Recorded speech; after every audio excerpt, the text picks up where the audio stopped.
ธรรมาตราอันมีหัวข้อชื่อว่าเหมือนเครื่องจักรปั่นกว่าตั้งนาข้อไว้เมื่อวันที่10เดือนอัโทเบอร์ปี2023ปีพุทธศาสนา2566ว่า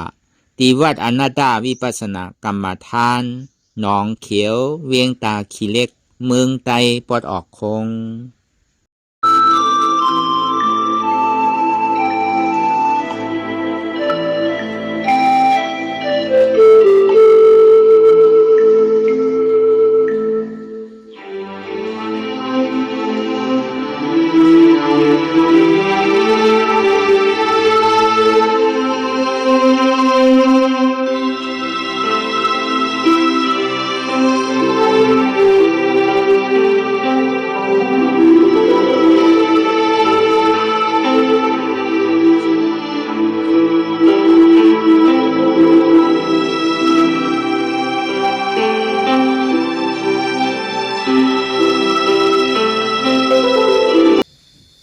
รายการนั่ง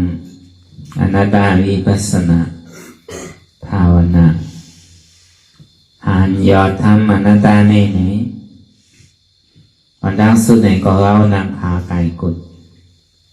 ขากว่าถ้าต่างขาซ้ายก็อะไรอันนั้นขาซ้ายถ้าต่างขากว่าก็อะไร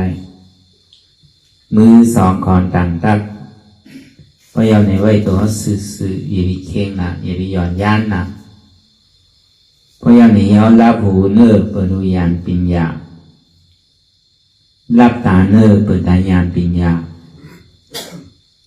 อยากตัวที่มันน้อยวิญญาณทัดใส่เดียนผู้นั้นอันไรเสียนอันไหนที่มันพูดบอกเกิดเป็นเปลี่ยนมานั้นเราหมอวางเป็นอนัตตาอะไร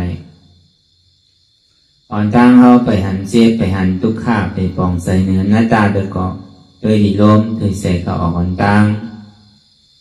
เคยใส่เขายาวๆเคยใส่ออกยาวๆเคยใส่เขาลึกๆเคยใส่ออกลึกๆเขาเกิดออกตายเขาเปลี่ยนออกลูกปองเกิดเวียบตายไหนแต่ว่าเขาตัวดอกไว้ร้ายในเขามีญาณตั้งหันสื่อใจญาณตั้งวนสื่อใจหันเฉพาะที่มันนำอุปเปิงได้เขาตั้งแต่ซิวต่อไปตีนได้มีอะไรพองไหนในที่ว่าเป็นเฮามีเฮาเตียนเฮาเปิ่งพองงำสี่สั่งไรนั่นป้วนปีป้วนเดินป้วนวันมาต่อถึงมือเดียวเนี่ยมันเกิงมันแหลกลายค่ายมันเหมือนเก่ามันเกิงจูบะหาลองตั้งเท่าท้องว่ามันลองมันจ่ายเพราะเหมือนตาวันก็จ่ายจำตกก็เหมือนเลินเนี่ยก็เนี่ยเหมือนเลินลองเหมือนมือเลี้ยวเนี่ย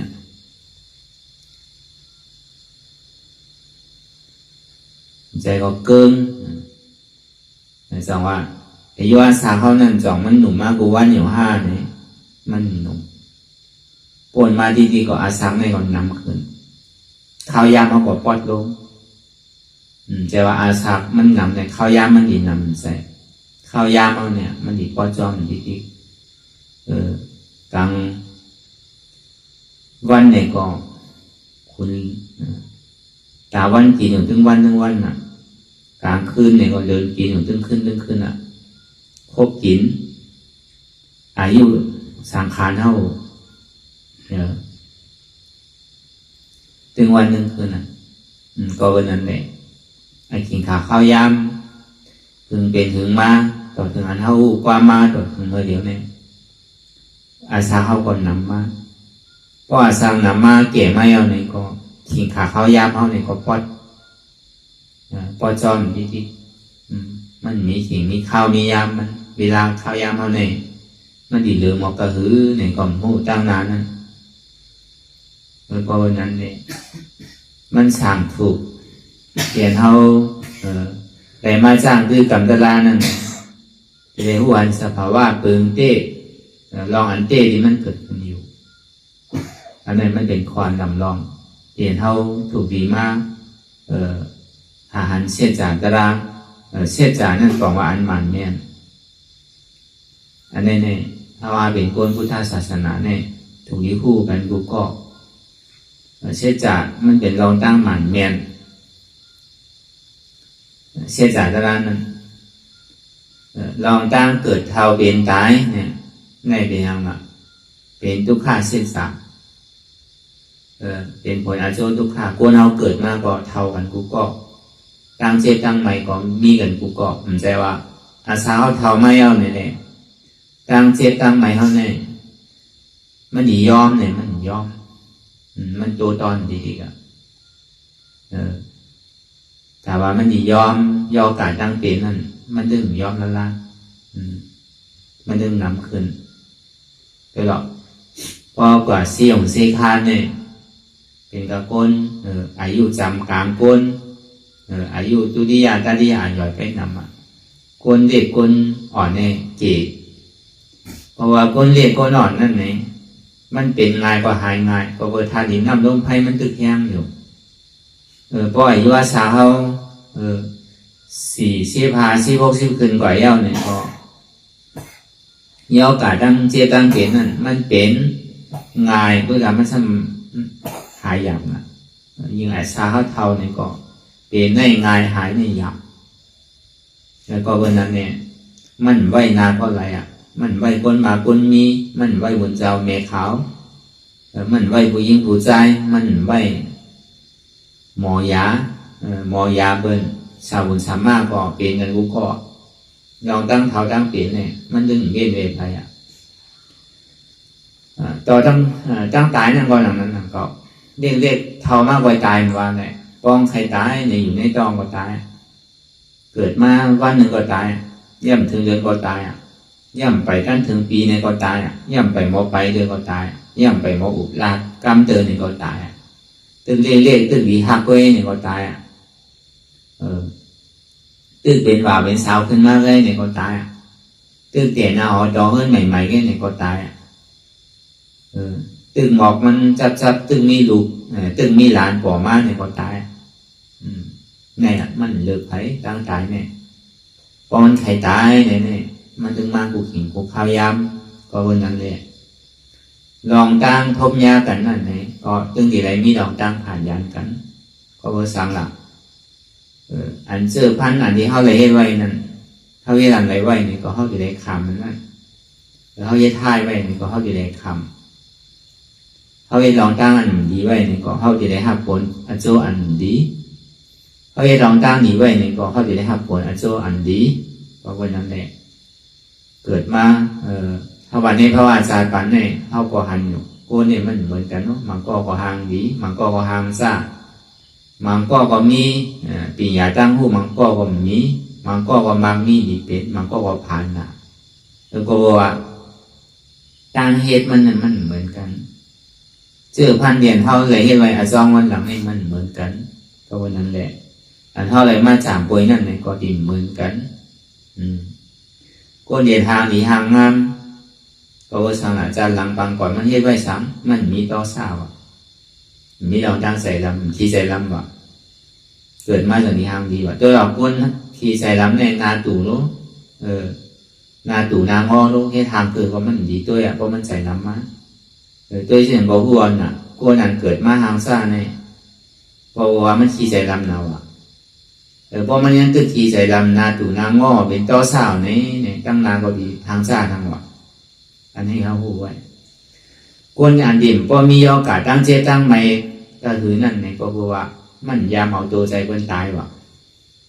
มันเสื่อมดิ่มพอมีโอกาสตั้งเป็นก็คือว่าก็บอกว่ามันเอาตัวใจคนตายเนี่ยกวนอันยามแต่เอาตัวใจคนตายเนี่ยย่อการนำเราอ่ะความเป็นได้เป็นเดิมย่อมสุดเสียตัวว่ะนั่นก็บอกว่าเลยเอาตัวใจคนตายไว้ว่ะว่าในพระอาจารย์เนี่ยมาบอกว่าเฮ็ดอาจารย์ก็เลยพบอาจารย์คำเดียวแต่มาบอกในอาจารย์เฮ็ดเนี่ยก็อาจารย์ตั้งหลังมาห้องพูดเขาเลยคาเลยยังเอาไว้ก็ในกูนั่นหมอหลักหมอเลือดเบิ้ลนั่นเนี่ยเกิดมาผ่านน่ะว่ะมีเงินมีคำว่ะแล้วก็บอกว่าอันจองวันหลังมันไรหลักเบิ้ลไว้เนี่ยมันมีเงินมีคำว่ะเงินคำมันก็เหมือนโลกเหมือนใจว่ะ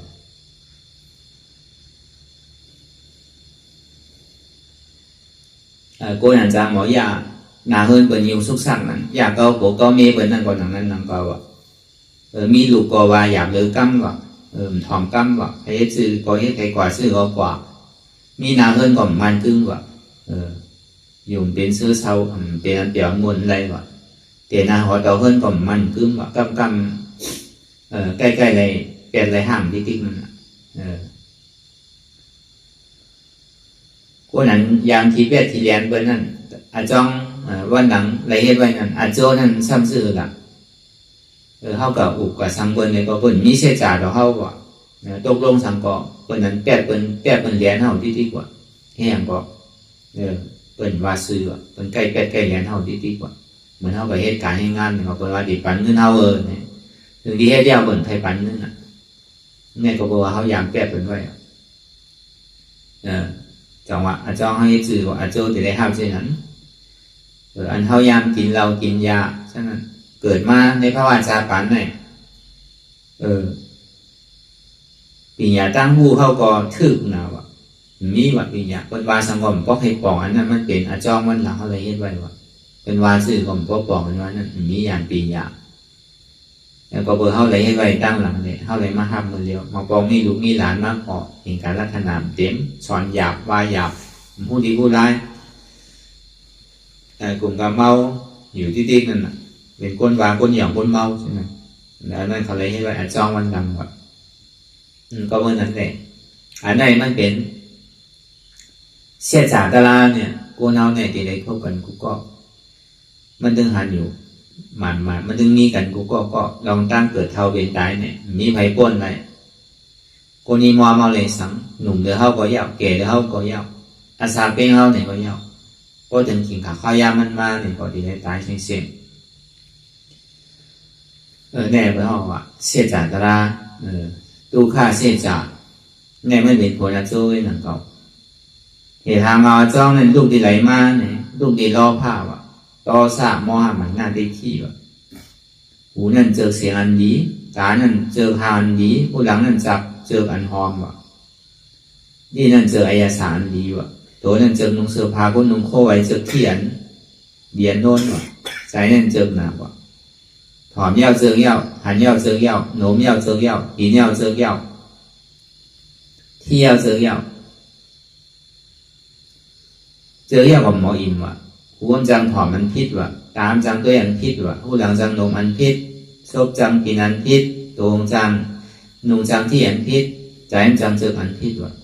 แล้วก็เวอร์นั้นน่ะในเป็นตัณหาความอยากใครเป็นใครมีเมื่อเย้าเมื่อสุดเมื่อเติบอันนี้เป็นเหตุทางเอาจองเพราะว่าเราผ่านก็สร้างมหามานาติที่ในเป็นอาจองของตัวสมุทัยเสียจ่าเป็นเหตุของทุกข์ะเป็นเงาทุกข์ะ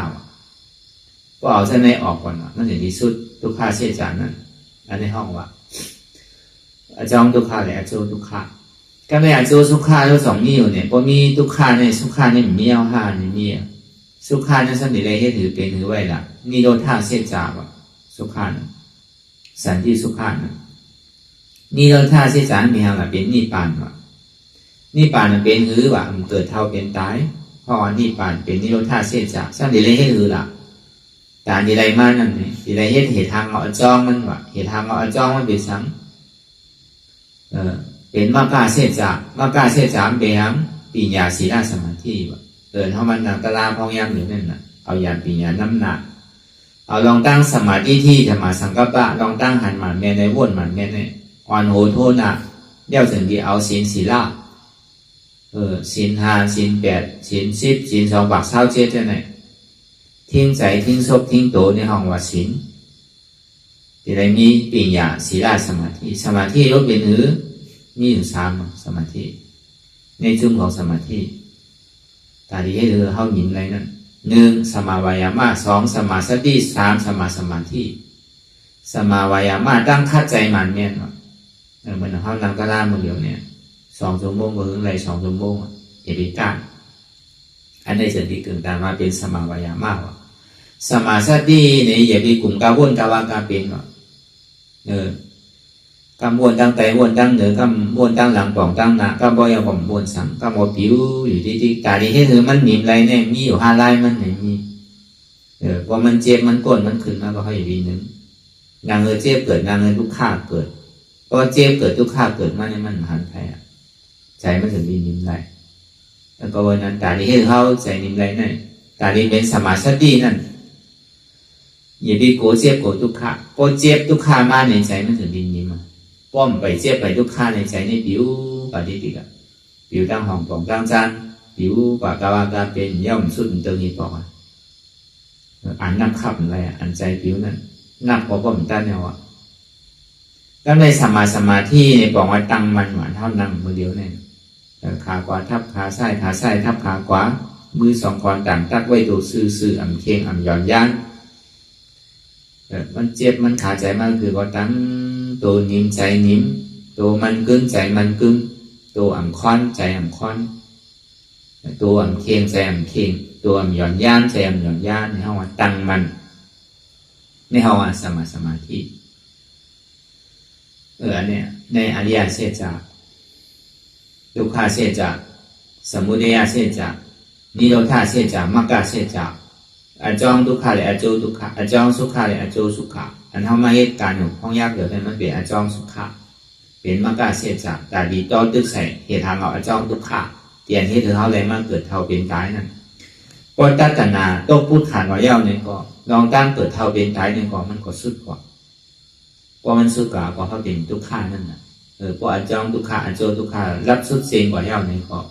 ผลอโจสุขานั่นก็พูดก่อเกิดขึ้นเป็นมานี่จะสันติสุขาอมตะธาตุกล้วยกาตาดีไรมาถอมมายินตาดีไรมาโทมายานั่นเนี่ยก็เหมือนนั่นเครื่องจากเครื่องจากตั้งหลีวะตาดีสืบกว่าตั้งนั้นนั่นมันมีการลักษณะว่าอยู่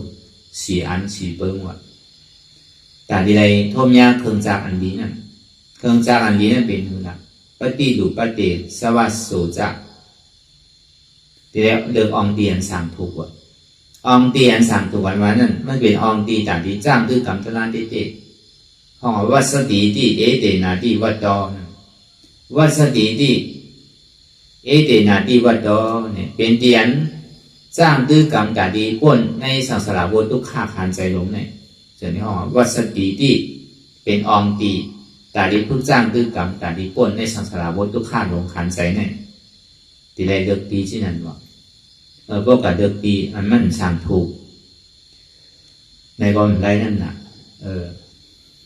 ตีได้มันมีนำอยู่พวกกับพวกเดือกจับตีจับตังจับเมียวมันไหนก็มันแคบนั่นน่ะมันให้ถือจับในปั่นไรหนึ่งตีไรมีองตีอันสั่งถูกการในสองมาเนี่ย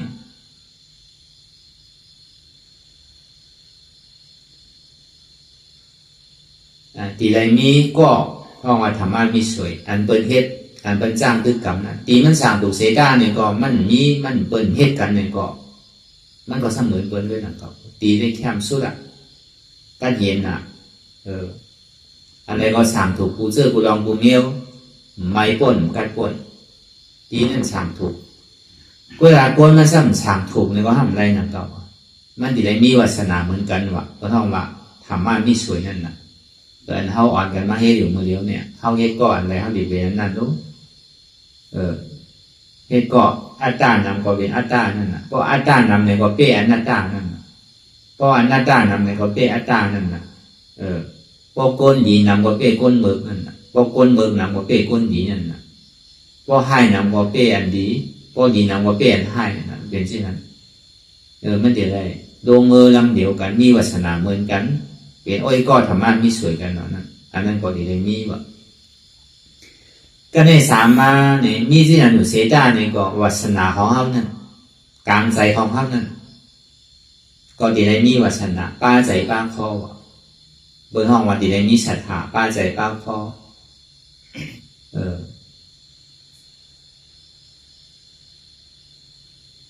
พอมีลองตั้งเสริมแล้วเนี่ยนี่ซึ่งหนึ่งองตีก็สั่งถูกสองธรรมะมีสวยก็มีสามมาเนี่ยวาสนาศรัทธาเจ้าเก่าก็เปียงปอก็ในสีมาเนี่ยก่อนตาดีตองถามตาลาตาดีจี้เนเซนตั้งเนี่ยก็มันก็มีไว้ ก็ในพวกเป็นเสื่อนั้นยาวเนี่ยหามาเนี่ยในเขาหลุดลงมือเฮ็ดแก่คำไหนเพราะว่ามันมีการลักษณะดีว่ามันนั่นเนี่ยสร้างเนี่ยมันถึงหอดกว่ามันถึงปั่นดีกว่ามันเมียนมาเฮ็ดทับตาไปว่าเหมือนหมากรอมันปั่นดีกว่าปั่นขึ้นดีกว่าเหมือนอย่างเครื่องซาแวกว่าดีกว่าเหมือนอย่างยาท่าว่าเพราะว่ามันออกเอาเนี่ยกว่าดีกว่ามันเมียนแต่ดีมาเฮ็ดทับตามันว่ามันเหมือนอย่างเครื่องจักรอันหนึ่งเครื่องจักรลีกันในเขาว่าเครื่องจักรลีนั่นที่ได้มีองตีสามถูกหนึ่งที่ได้มีโอ้ยก็ทำมามีสวยซ้อมที่ได้ถ่อมญาตราเสจาอันหมันแม่นจื้อใจสามสีมาเนี่ยทำที่ได้มีใจยุ่งยามศรัทธาได้หามาเนี่ยที่ได้ลงมือเฮ็ดว่าตีมันพ่อหมดสีตีสีเปิ้งเอาเนี่ยก็ห้อมเฮ็ดก็มันกว่าในหนังเก่าอ่ะเขาก็ตีมันก็ใจเอาอ่ะสั่งถูกเอาอ่ะอันเป็นเฮ็ดตลาดก็หันเป็นเฮ็ดเต้ๆเอาอ่ะสามมาเนี่ยก็ควรมอสั่งมอสอนตลาดเนี่ยก็มีเอาอ่ะสีมาเนี่ยสถาก็มีเอาอ่ะก็มีอยู่สีเปิ้นก็เนี่ยก็การซ้ำลงมือเฮ็ดจ้างตื้อกรรมก็เหมือนเนี่ยจ้างให้มันปั่นไรวะคือเนี่ยมีไว้ความเอาเพราะเมื่อไรเขาลงมือเฮ็ดจ้างตื้อกรรมเอาเนี่ยจ้างให้ปั่นมันมีว่าอันใดที่มาให้ทับตามไว้จางอันไหนเนี่ยปั่นกว่าที่ปั่นกว่าตั้งนานที่กว่ามันก็ฮอดไว้นั่นนะเขาว่ามันเหมือนพระบิณฑเขาแจกไว้เหมือนจากมันเก่าอันไหนพวกนี้เองกับลักษณะที่ไหนเอาเนี่ยมันดีฮอดว่ะมันดีเจียวฮอดไว้เจียวฮอดถึงไว้ว่ะอันในรองตั้งเตียนมันหมอกปั่นนะก็เท่าว่าเป็นเครื่องจักรแต่ดีสืบปั่นกว่าตั้งนานนะก็ในทางเปิงหนึ่งอันนี้มันซ้ำปีนผลอองตีอันนั้นดีวะโอ้ยก็ทำมันมีสวยนั่นตีนดีวะ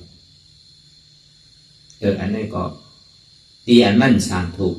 ตีอันมันอ่อนให้ถือเป็นรองตั้งเมืองใหม่เป็นรองตั้งอากุโสร้อนนั่นไงเลยซ้ำโอ้ยก็ทำมันมีสวยเตียนเท่าไรอยู่ซ้อมนั่นเลยซ้ำอ่อนเฮ็ดพิเทศเปิงหมูที่เลยซ้ำ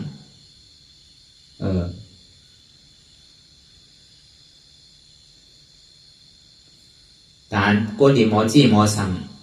เสียนตังแต่ที่เฮ็ดลองตั้งดีเนี่ยก็มีเดือเสวาจี้สั่งเฮ็ดลองตั้งเบอร์ก็ได้สั่งก็ในสีมาเนี่ยตัวเจ้าก่อนในที่เฮ็ดสังเตที่เฮ็ดดีก็ผู้ดีที่เฮ็ดให้ก็ผู้ให้จะในสั่งใจก็ผู้ว่ามันหนังว่านั่นนะหนึ่งก็ออมตีมันแค่มแล้วว่าสองก้นกำหนังมันสำเร็จที่นั่นเดียวสามมาเนี่ยก็การดีเลยเอาบนว่าเพราะเอาบนว่าแล้วเนี่ยสีมาก็การดีเลยถ่อมเปินก็การเลยจ้อมเปินหามาเนี่ยก็การดีเลยให้จ้อมเปินอยู่กับสังว่าเป็นนั่นนะเพราะเขาอยู่โจแก้วโจข้าวได้ก่อนเป็นสังพออยู่กับหึงเป็นหึงมา3 วัน7 วันมาในบนเหตุการณ์ในเหตุแต่พอเป็นนั้นมาเนี่ยมันเหมือนอย่างยาจากแกละมันตึงติ่มสืบกว่าอะไรตั้งนาวมันถึงอ่อนกว่าปอกขึ้นดังหลังที่แกว่าแต่อันเจ้าที่ปั่นขึ้นกว่าแต่ที่เป็นเครื่องเจ้าอะไรปั่นขึ้นกว่าตั้งเหนือตั้งนาแต่ที่พอถึงนี่ปั่นที่ก็เย็นนั้นมันถึงดีว่าวันมันตัวเปิลนั้นเนี่ยมันบอกว่าอยู่2 เปิลเหมือนเขาไม่การจะได้เนี่ยมันเหมือนอย่างจากที่ปั่นกว่าตั้งนาผู้ว่าวันหนึ่งเจ้ามันดีพอตีถึงเพราะเขาไปเนี่ยมันนานนี่หนูลงพอขี่เครื่องจักรเนี่ยก็มันไวนั่นน่ะมันเจียวถึงนิดนึงนั่นน่ะพอดีเอาไปว่าเนี่ยมันใจเขายำหึงอ่ะก็แล้วก็เขามีเครื่องจักรเต็มโถเนี่ยเนี่ยก็กำหัวเขาแล้วอันนี้พระเป็นเจ้าแต่ไว้เหมือนเครื่องจักรมันเก่าเตียนสามถูกอันเดียวว่ามาเหมือนเจ้านั่นมันก็แค่งามกันเหมือนอย่างตีสามถูกธรรมะมีสวยดีมันแค่งามเหมือนที่นั่นเก่าอองเดียนสามถูกก็ทำบ้านมีสวยก็มีตาเสียจากอะไรทอมสถาก็มีตัวเจ้าเก่าก็จ้างตื้อกับในเฮ็ดเนี่ยอันนั้นมันเหมือนจ้างเอาอันว่ามันฮอดจอดถึงเนี่ยมันดึงมีวันมันว่ามันดีหน้ามันดีเจียวขนาดนั้นวันหนึ่งเจ้ามันดีฮอดทางเขาอันนี้เป็นพระเป็นเจ้าเพราะวันนั้นนี่ก็วันนั้นแหละอันเขาอ่อนกันมาปั่นจ้างมันปั่นอยู่ข้องย่างอยู่เนี่ยเขาก็คัดใจเลย ขวานดิ๊กอย่าไปกึดอย่าไปดื้อในข่าวตัง2 นาที2 ชั่วโมงเนี่ยมันเดินได้หนังเก่ามันที่ฮออยู่อย่าไปได้ดีคือจอมตามันมีทางกลมหูมีโจร5มีก้น5มันจังว่ามีตัว5ตัวจังยาจังเก่าว่ามันว่าอะไรนั่นน่ะพอซื้อกว่า2 ชั่วโมงก็เลย2 ชั่วโมงนั่นบอกว่าจงลงตั้งใจทำแหงไว้ตั้งหรือทำข้าไว้ผังกุ้นทำข้าไว้ฝั่งในทำถูกเอามันรุดเอากว่าตุ่มไม่เดียมันไหลอยู่นั่นเนี่ยก็พูดว่ามันดีฮอจอดตรงนี้น้ำปังลายน้ำในสบานน้ำอันมันขุ่นบวยมันเป็นยียายี่ยาของเซต้านี่ก็เพราะมันฮอจอดถึงน้ำปังลายเอาในก็ใช้ลองตั้งอันเท่าไรเฮ็ดลองตั้งอันมืออันดีไว้นั่นเนี่ยพอมันฮอถึงน้ำบางไหลก็ใช้หมดลองอันเยียวยายุ่งยากในมันถี่บอกนี่เตี้ยน้ำบางไหลเนี่ยลองตู่ลองเนาลองเยียวยายุ่งยากในมันอื่นเอาแล้วมันถี่บอกทำไอ้เตี้ยมันเหมือนหนังนั้นหนังเก่าพอห้องข้างไว้ฝั่งปุ่นข้างไว้ฝั่งในโจมลงตั้งแต่งขึ้นไว้ตั้งเนื้ออันโจมลงตั้งแต่ให้เป็นคือละผมก็เป็นดอผ้าดอซาหม้อหมาหน้าที่ขี้อยู่ที่เนี่ยเพราะมันหนังตาเนี่ยก็มันเยื่อนได้ใจใครใครมีน้ำปวดเป็นใจดอซาใจน้ำใจกำมันเยื่อนได้มันเจ็บหนาละให้ห้องให้แค่นั้นก็นำกว่ามือมันเจ็บได้ก็นำเลยอยู่ด้วยกับเพราะมันเจ็บมันแสบมันมีลองตั้งยื่นอะไรเป็นใจดอซาดอผ้าหมาหน้าใหญ่น้ำปวดตีไหนเนี่ยก็นั่นปองมันสวมลงตั้งใจว่าเฮ็ดปกติมาเฮ็ดตาลาเนี่ยครับพอเจ็บพอแก้มาเนี่ยครับเยื่อนได้เนี่ยก็เหมือนน่ะโจมลงตั้งใจเหมือนนั่นเหมือนน่ะพาเห็นเจ้าแก้ไว้เหมือนปอดไม่ตุ้มไม่นั่น2 มาเนี่ยซ้ำแหงไว้ตั้งเหนือว่ะแหงไว้ตั้งเหนือนั่นคนเทศวิปัสสนากับวังสมาธิของมันคนเอาปีญญาน้ำนาสมอสติสมาธิน้ำนาปล่อยเหมือนน่ะอุเบกขาไว้นะนั่นบอกว่าแหงไว้ตั้งเหนือว่ะก็ในกัดที่ไว้ฝั่งกู้นในว่ะอายตนาตั้งในเหมือนนั้นอายตนาตั้งในในเพียงละตาหูหลังซบตัวใจอายตนาตั้งดอกในคำไว้ตั้งฝั่งในเนี่ยเสียงทางอายสาการตุ้มเตอใจอารมันดาเพราะเป็นสิ่งไหนเนี่ยตุ้มได้เนี่ยมันพออะไรน่ะน้ำมันไหลได้มันไหลอยู่หนังเก่าเวลามันพออะไรมันกับขึ้นไว้นั่นน่ะโจมตั้งใจแหงตั้งเหนือข้างตั้งในข้างตั้งนอกเป็นเอากว่าใช่ไหมมันเป็นเสียงตั้งที่อันมีดอกตั้งยากก็ไว้เสียนะเพราะนางกว่านางเต้นนางอะไรอยู่เสียก็กับเสียงมันมอน่ะเลยซ้ำมันอึดอัดน่ะมันเย็นน่ะเลยซ้ำ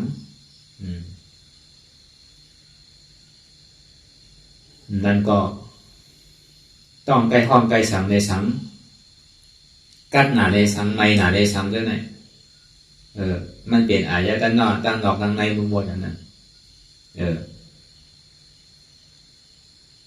ใกล้มือตาหนาเลยสังด้วยมัน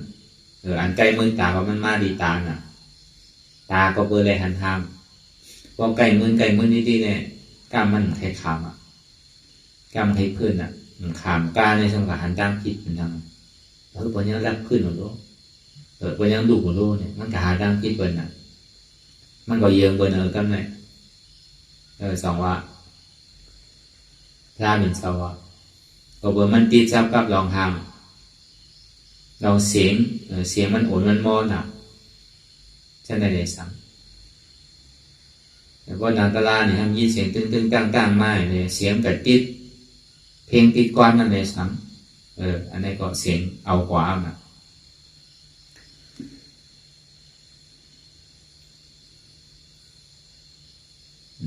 ติดไอนั่นเลยสังเนี่ยมันเหม็นหนามันหอมหนาใช่ไหม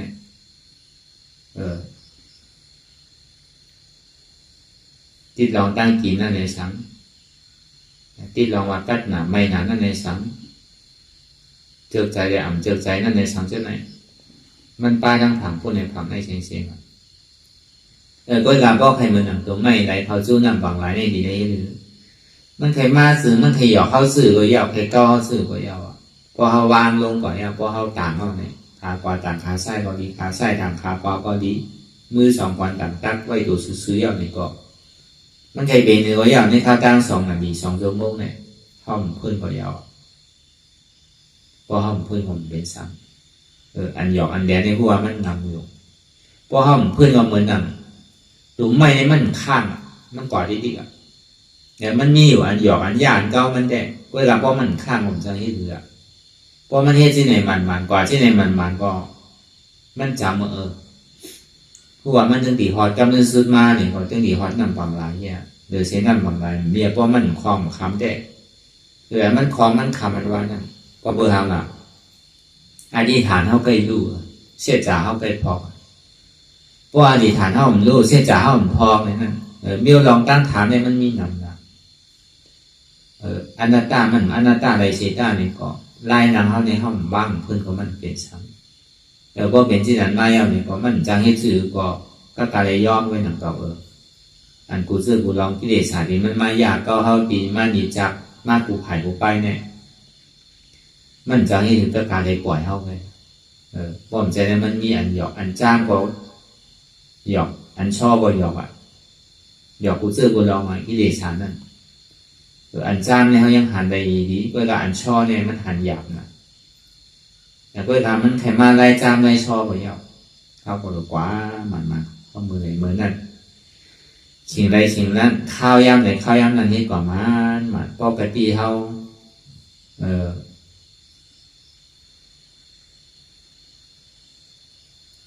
เปิงพิษเนี่ยก็เชื่อจ่าห้องพองนี่ได้ก็ซองhướng lạiซองมันมาในที่ดีกว่ามันคำได้หนังเก่ามันดีฮอดดีถึงของหนังเก่าแต่โกนั่นในใครสั่งมากกว่าเฮ็ดโกนเกิดมาเนี่ยมันยามเฮ็ดพิษมันมีก็แล้วมันเฮ็ดพิษกันกูก็มันก็ยามเบิกกันมากกูก็แล้วก็วันนั้นเลยพอหัวมันซื้อน้ำบางไหลฮอดถึงน้ำบางไหลก็ใส่หมดเอานี่ป่านเนี่ยปนแต้มมันในพระเป็นเจ้าแต้มไว้เหมือนน้ำบางไหลป่ะมือในกางเกไหลน้ำเกศเขาสู้น้ำเมเขาสู้น้ำบางไหลนั่นมันก็โมขุนไว้นั่นก็เพื่อพอมันไหลเขาสู้น้ำบางไหลใช้หมดด้วยหรอน้ำบางไหลใช้ไว้เนาะซ้อมไว้เขียวไว้ที่นั่นเนาะเหมือนนั้นแบบเมื่อมันดุเอาดีน้ำเมก่อนเนี่ยมันขุนนะเนาะพอกับฮอถึงปุ่นก็ใช้เอาเมื่อนั้นน้ำเก่าพอห้ามขึ้นเรื่อยกว่าจอมสายน้ำกว่าดีแต่พอว่ากว่าซ่อมใช้น้ำเนี่ยจะเอาตั้งบนเอากว่าซ่อมนะพอตั้งบนกว่าซ่อมเนี่ยมันช่วยต้องใช้ป่นว่าเอาตั้งก่อนนะเพื่อให้มันคือเขาตื่นหูโตไว้เสียเปิงหลงมันเต้เนี่ยก็เขามีอย่างปีอย่างตั้งหันมันแมนตั้งบนมันแมนเนี่ยอยากตัวขันฐานซี่โหต่อไปจริงตั้งแต่ซี่โหต่อไปจริงเนี่ยมันมีอะไรพอเนี่ยที่ว่าเป็นเขามีเขาเนี่ยเขาอุปเปิงอะไรอยู่ห้าเนี่ยมันได้เนี่ยเพราะมันได้เนี่ยสองมันเป็นตัวเขาเป็นเพราะมันเป็นอะไรเป็นอนัตตาเนี่ยก็เขาอยู่ในมีอย่างหันมันแมนเลยตัวซ้อมในอยู่หลังคันถาใจเอานั่นรู้เนี่ยตั้มพงกว่าตั้งนาพงกว่าตั้งหลังตั้มบ่อยผมวนสังในก็สมันทัดถามตัวนี้ใช่มันวนตั้งหลังนั่นเหมือนก้นตายมันวนตั้งนานั่นเหมือนก้นนอนดับวนสังกาลานั่นเหมือนก้นตาบอดอันนี้มันพงอยู่กาวากาเปนเนี่ยก็เป็นสังนาก็ว่าใจเรียนเท่าถังมาไว้อยู่เสียว่าเป็นใจเท่าว่านั่นมันเป็นรู้เนี่ยเพราะมันเป็นเท่าหลุดทิ้งอะไรอยู่ใจในของใจของเขาอนัตตาก็ในสามมาเนี่ยมังขิงมังข้าวมังย่างเนี่ยก็เปี่ยวมนเสื้อยุ่มโคมังขิงมังข้าวมังย่างเนี่ยก็ขี่ใจมองใจหนีใจหุบใจให้ในห้องใครธรรมดาของโลกรอบกันนั่นเนี่ยทุกข้ามันบอกมาเนี่ยห้ามกลัวมันใครโทษใครยากกันสุข้าบอกมาเนี่ยห้ามเนี่ยส้มหนาใครอะไรหนาใครมันดูมันเดียวผู้เบกขามาเนี่ยสำคัญมันต่อเนี่ยมันเป็นธรรมดาของโลกรอบกันอันนั้นธรรมดาของโลกรอบกันนั่นห้องมันรอบกุตระทุกข้ามันพูดบอกกับคนเป็นมากเกินก็อย่าไปโกสุข้ามันพูดบอกกับคนเป็นมากเกินก็อย่าไปแนบจมอุเบกขามันบอกกับคนเป็นมากเกินอย่าไปข้านก็ว่าทุกข้านั่นเนี่ยก็อัมมันกึ่งเป็นอนัตตาสุข้านั่นเนี่ยก็อัมมันกึ่งเป็นอนัตตาอุเบกขานั่นเนี่ยก็อัมมันกึ่งเป็นอนัตตาเนี่ยเขาเอาอย่างปีอย่างเขาวนกว่าเป็นตอน วนตัวเฮาวนใจเฮาวนอันเปรียวอันมวลซื่อของเฮาเนี่ยในโลกาของมันมีอย่างในเงี้ยนะในตัวในใจในเปรียวอันเปรียวใช่ไหมเงี้ยนะเพราะวันสภาวะเปลี่ยนเตี้ยมันยาวในผู้หันเสียจากตารามันยาวในก่ออยู่กับทุกข้ามโกทุกข้ามอยู่กับสุขามติดสุขามเหมือนน้ำในน้ำมันน่ะพอหูเรามันเนี่ยก็น้ำก็เป็นน้ำมันก็เป็นน้ำมันก็การอยู่ในอยู่จ้องกันอยู่ก็การมันติดกันชื่อว่ามันปลายพ้นอะไรเหมือนเงาเรียนจำโกนเท่ากับทุกข้าเนี่ยเพราะเหมือนห้องปลายพ้นอะไรเนี่ยเขาเห็นหูอะไรอยู่จ้องมันเนี่ยดีก็เบิ่งปลายมันพ้นนู้เพราะเขาโกเจ็บโกทุกข้าเพราะเขาก็ดีได้เจ็บดีได้ทุกข้าที่อ่ะเพราะเขาโกมันปลายมันคือก็ถึงดีพ้นอีกบอกอ่ะเพราะเขาโกเจ็บใครหันเจ็บใครหูเจ็บใครฮับเจ็บใครหันทุกข้ามใครหูทุกข้ามใครฮับทุกข้าก็ถึงดีได้เจ็บดีได้หันเจ็บดีได้หูเจ็บดีได้หันทุกข้าหูทุกข้านี่จริงอ่ะมันพ้นมันไหนบอกพอหูเรามันยาวหนึ่งพออยู่จอมมันก็อยู่กับทุกข้ามโกทุกข้าอยู่กับสุขาก็มันติดมันหนึ่งก็ปองมาเข้าหมออยู่หมอเห็นหูได้อยู่จอมมันหนึ่งอ่ะเพราะใครพ้นมันเนี่ยในเขาหลงเห็นหูอยู่จอมมันว่ะตามเป็นเจ้าสอนเนี่ยพอเห็นหูอยู่จอมมันเนี่ยก็เหมือนว่ามาเหมือนเจ้านั่นน่ะน้ำก็เป็นน้ำมันก็เป็นน้ำมันติดกันอยู่จ้องกันอยู่ก็ตามติดกันอันมันหมายแม่สื่อใจหรือเปิดดังบึกดังโมดังเสียงไงเนี่ยทำมีหันซ้